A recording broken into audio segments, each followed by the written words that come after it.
we're going to connect our gateway to our Combi 2 boiler with the cable provided. This then connects to the AmbiZen control. You'll then be able to control the boiler wirelessly from your phone. So when you've safely isolated the boiler, we now need to remove the PCB cover. So disconnect your electrode and remove the top panel. We use the cable that's provided in the box, and we are going to go to X9 on the top left-hand corner of the PCB. So we plug that in. Please ensure both links are left in the top connection board. And we're going to feed the cable in a small gap at the back of the yellow cover. Once you've fed it through, use that cable and pop it through the grommet. You'll have a slight slit in there for you to push that cable through.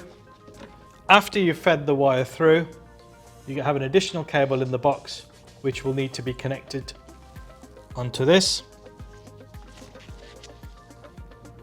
You can also feed this cable at the back of the boiler to make it look neat, or you can feed it from the front.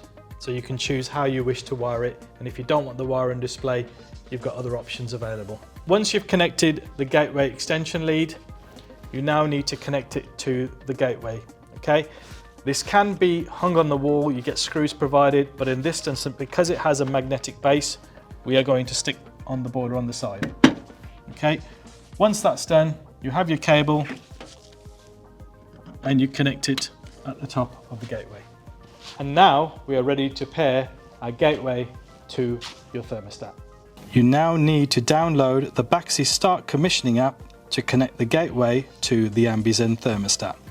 There is a video in the series with instructions on how to do this.